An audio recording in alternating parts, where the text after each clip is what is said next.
கர்த்தராகிய இயேசு கிறிஸ்து சிலுவையிலே ரத்தம் வழிய 9ஆம் மணி நேரத்திலே 9ஆம் மணி நேரம் என்பது நமக்கு நம்முடைய நேரப்படி 12ஆம் மணி நேரம். அந்த நேரத்திலே என் தேவனே ஏன் என்னை கைவிட்டீர் என்று கூறுகிறார். 2 இடத்திலே வேதத்திலே வருகிறது. என் தேவனே, மற்ற வசனங்கள் அனைத்தும் ஒரு இடத்தில் மட்டும் வருகிறது. இந்த வசனம் மட்டும் 2 இடத்திலே ஆண்டவர் கூறுகிறார். அதுவும் அவருடைய மொழியிலேயே, அரபிக் மொழியிலேயே கூறி ஏலி ஏலி லாமா சபக்தானி என்று உரைக்கிறார். ஏலேயி ஏலோயி லாமா சபக்தானி என்று உரைக்கிறார். ஆண்டவர் தன்னுடைய தாங்க முடியாத துன்பத்தினாலே அவரின் வசனத்திலே அவர் தன்னுடைய வாயினாலே பிதாவை நோக்கி கூப்பிடுகிறார். மற்ற 3 வசனங்கள் மற்றவர்களுக்காக அவர் பேசினது. இந்த ஒரு வசனம் மட்டும் தனக்காக பிதாவினிடத்திலே பேசுகிறார்.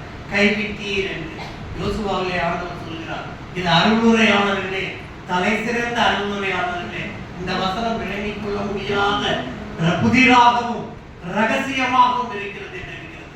இந்த முழுமையான இந்த மனுக்குலத்தின் மீட்பின் முழுமையான சத்தியமும் இந்த ஒரு வசனத்திலே அடங்கி இருக்கிறது.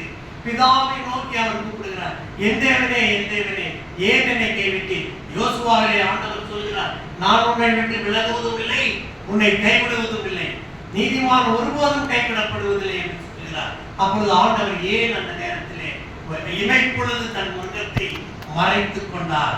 ஆண்டவர் பேதுரு சொல்கிறார், அவன் பாவமாக்கப்பட்டார், பாவமானார் என்று. கலாத்தியரிலே சொல்லப்பட்டிருக்கிறது, அவர் சாபமானார் என்று. ஆகவே அவர் சாபமானதினாலும் பாவியாதனாலும் ஆண்டவர் முகத்தை மறைத்துக் கொள்ளவில்லை. அவர் பாவியாகவில்லை, பாவத்தை சுமந்தார். நாம் படித்த இந்த ஏசாயாவில் இருக்கிறது, நமக்காக நம்முடைய பாவங்களை சுமந்தார் என்று இருக்கிறது.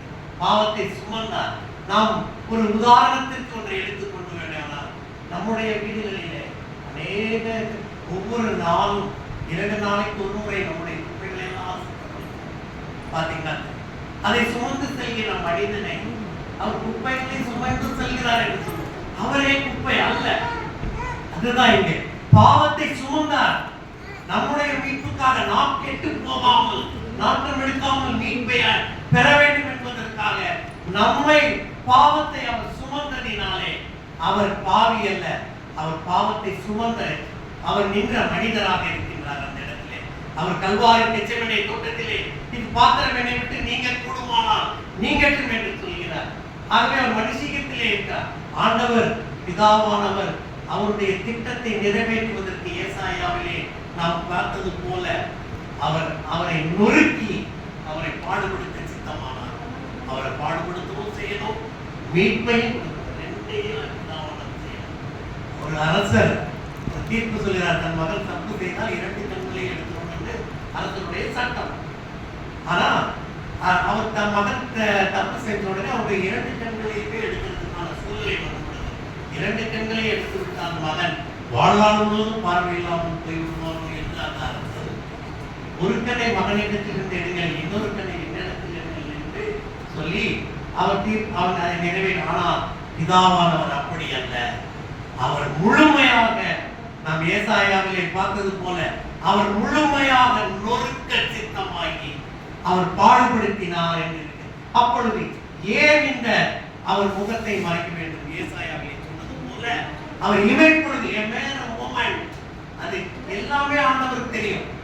அவர் யோவானிலே சொல்கிறார், ஆண்டவர் இந்த உலகத்திலே அனைத்து காரியங்களையும் எனக்கு காண்பிக்கிறார் செய்கிறது.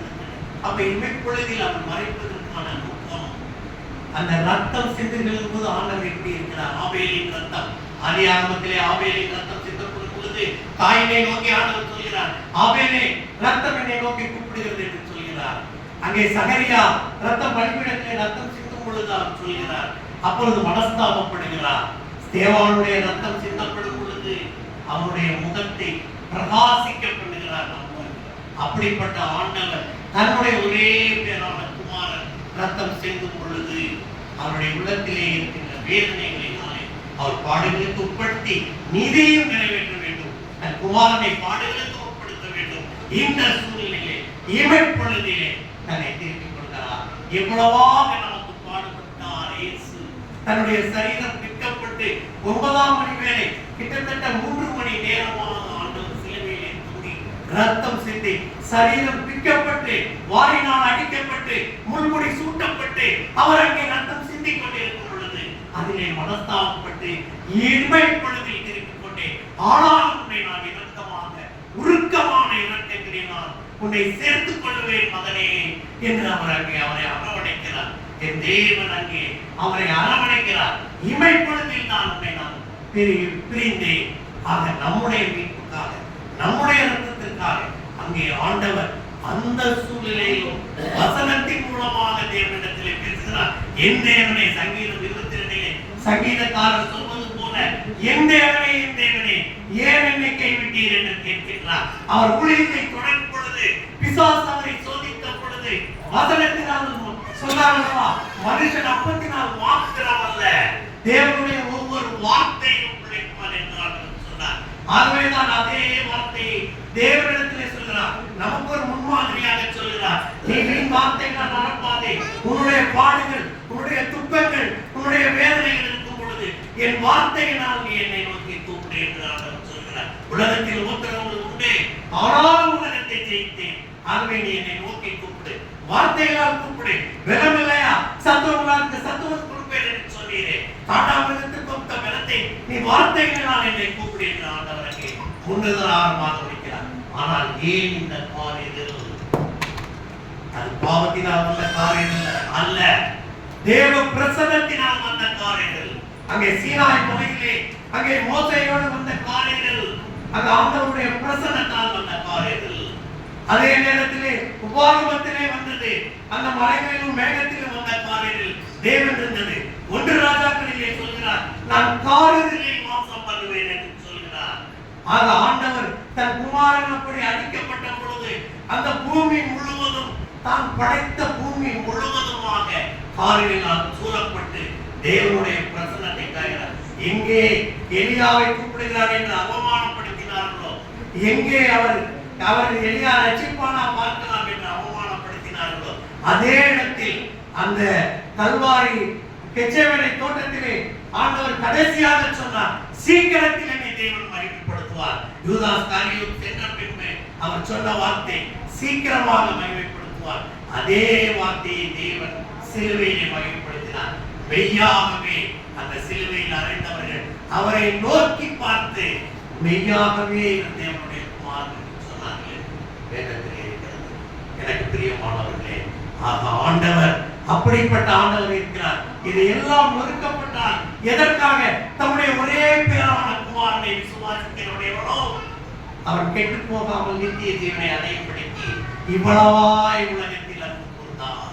நம்மேல் வைத்த அன்பு அவருடைய மகனை அங்கே கோர காட்சியாக்கியது. இமைப்பொழுதில் கைவிட்டது. அவர் ரத்தத்தினால் கோரமாக இருக்கிறார். ஆகவே நமக்கு ஆண்டவர் எல்லா விதத்திலும் கற்றுக் கொடுத்து கொண்டு போயிருக்கிறார். நீ வசனத்தோடு என்னிடத்திலே பேசு. நீ எல்லாவற்றிலும் நீ உன்னுடைய பாடுகளை குறித்து சிந்திக்கும் பொழுது என்னிடத்திலே நீ பேசு என்று சொல்கிறார். ஆகவே நம்முடைய மீட்புக்காக, நம்ம ஆண்டவருடைய கருத்தோடு இணைக்கப்படுவதற்காக, நாம் இருளிலே இல்லாமல் ஒளியில் நடப்பதற்காக, நாம் அவரோடு நித்திய ஜீவனத்தில் பரலோகத்தில் இருப்பதற்காக இந்த முழுமையான காரியம் ஒரு வசனத்திலே அடங்கியிருக்கிறது. அதை தேவன் நிறைவேற்றி சென்றிருந்தார். இதை நாம் அறிந்து ஆண்டவரை போற்றி அவருடைய சத்தியத்தை கெட்டு போகாமல் நித்திய ஜீவனை அடையப்படுத்தி இருக்கிற ஒவ்வொரு மக்களுக்கும் நாம் சுவிசேஷத்தை எடுத்து செய்கின்ற மக்களாக ஆண்டவர் நம்மை பயன்படுத்த கருவி செய்வாராக. ஜெபிப்போம். வலிய பரிசத்தாற் கொண்டாரே, வானமகிமை நமக்கின்றாரே. ஆமாண்டவரே, நீர் வழியெல்லாம் பொறுத்தீர்கள், வான மகிமையை கொடுத்திருக்கிறேன். இதோ இந்த நாளிலே 2026 வருடங்களுக்கு முன்பு நீர் கல்வாரி சிலுவையிலே பட்ட பாடல்களின் மூலமாக இங்கே நாங்கள் எல்லா விதத்திலும் சுகித்து வாழ்ந்து கொண்டிருக்கிறோம். அதை நாங்கள் எல்லா மக்களுக்கும் எடுத்து செல்ல தேவனை கிருபை செய்ய வேண்டுமா உடைய பரிசுத்த நாமத்திலே வேண்டிக் கொள்கிறோம். ஆமென்.